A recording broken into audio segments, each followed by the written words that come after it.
Pénélope, la poule de Pâques. Pénélope, la poule de Pâques. Une histoire d'Hubert Ben Kemoun, illustration de Stéphane Girel. Aux éditions Père Castor. Ce n'est pas une maison comme une autre, et ce n'est pas une poule comme les autres. Ce n'est pas non plus un jour tout à fait comme tous les autres jours. La maison est en bois. Accrochée à la fourche d'un grand cerisier, elle sert de nichoir aux oiseaux. En hiver, on y dépose un peu de lard et des graines grasses pour les nourrir. Mais aujourd'hui, ce n'est pas un pinson ou un rossignol qui s'y est installé. C'est une poule. Elle se nomme Pénélope. Elle est brune, en chocolat au lait. Sa crête, plus claire, est en chocolat blanc. Ses ailes bien sombres sont en chocolat noir. Pénélope attend, cachée derrière la petite porte du nichoir, que les enfants la trouvent. Aujourd'hui, c'est le dimanche de Pâques. Les voilà! Pénélope entend les enfants s'élancer dans le jardin. À travers les planches, elle les voit qui fouillent chaque massif de fleurs, ramassant des œufs de toutes les couleurs. Ils grimpent aux branches basses du hêtre et dénichent des trésors, des cloches et des poissons, des friandises multicolores. C'est beaucoup trop facile, se dit Pénélope. Je vais mieux me cacher. Si on me trouve la dernière, je deviendrai la reine de Pâques. Elle recule derrière une branche du cerisier qui pénètre par une fenêtre du nichoir. C'est parfait. Une main vient de passer la porte. Une main qui fouille à l'aveuglette, qui s'attarde contre les fleurs, frôle la crête en chocolat blanc. Il n'y a rien dans la cabane des oiseaux. J'ai bien vérifié. Reine de Pâques, championne de la cachette, pense Pénélope, satisfaite. Mais le temps passe, et bientôt, il n'y a plus aucun bruit dans le jardin. Plus de cris, plus d'enfants, plus de trésors à dénicher. Comment ça, plus de trésors? Et moi? On ne m'a pas trouvé, moi? S'inquiète Pénélope en passant sa tête par la porte du nichoir. Hé! Oh! Ce n'est pas fini! Je suis encore là, revenez! Attablés dans la cuisine, les enfants ont vidé leur panier et admirent leur trésor. Ils n'entendent pas la plainte qui vient du cerisier. Pénélope a beau appeler, implorer, supplier, plus personne ne revient courir dans le jardin.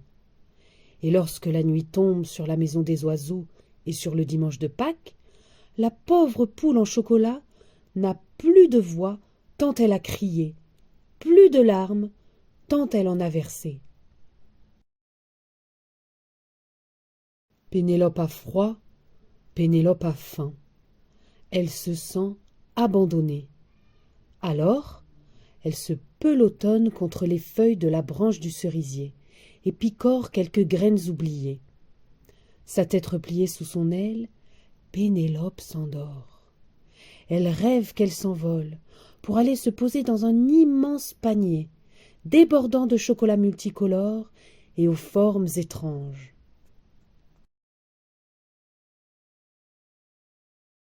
Chaque jour, elle appelle, mais personne ne vient. Je suis Pénélope, la poule de Pâques. Voyons, les fêtes de Pâques sont passées depuis longtemps. Avril va bientôt finir. Gazouille amusé un chardonnay en l'entendant pleurer. La nuit, Pénélope fait toujours le même rêve. Elle est un grand oiseau qui vole au-dessus du jardin, et même beaucoup plus loin. Mais ce sont les jours qui s'envolent. Plus aucune main n'est venue fouiller dans le nichoir du jardin, et Pénélope perd espoir. « Je suis Pénélope, la poule de Pâques. On m'a oubliée. Je vous en prie, venez me chercher. Il n'y a plus rien à manger ici, et j'ai tant maigri. » C'est vrai qu'elle a maigri.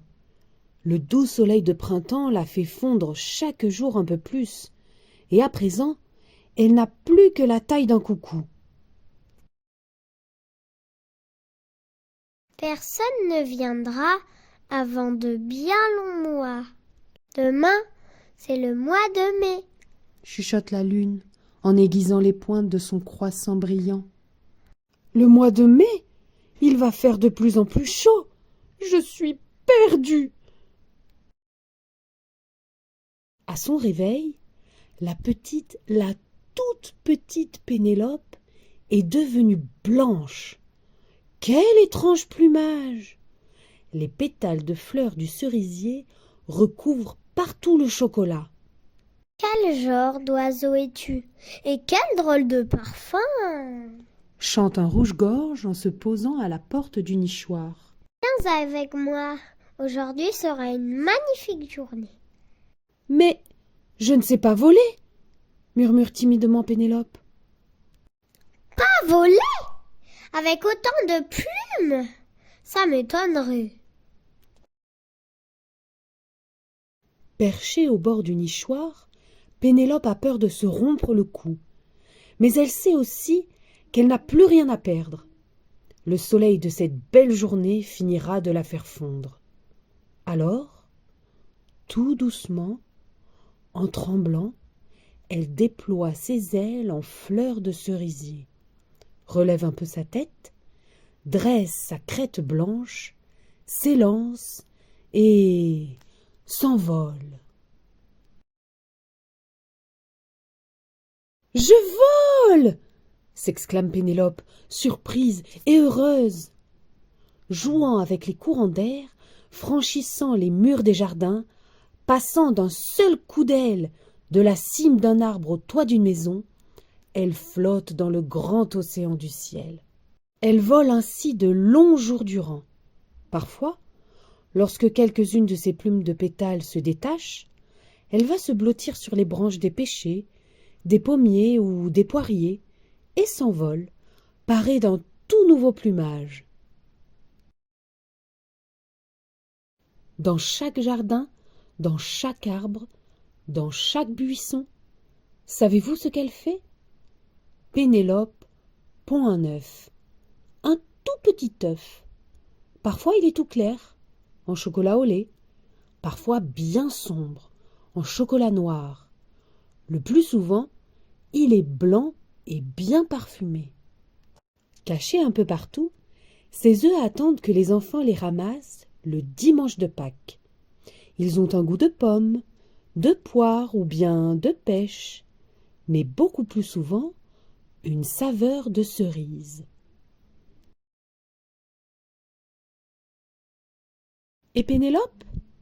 On dit qu'après son long voyage, elle attend de nouveau, quelque part dans le nichoir d'un arbre, qu'une petite main vienne enfin la trouver, la dépose dans un panier, pour devenir vraiment la reine de Pâques.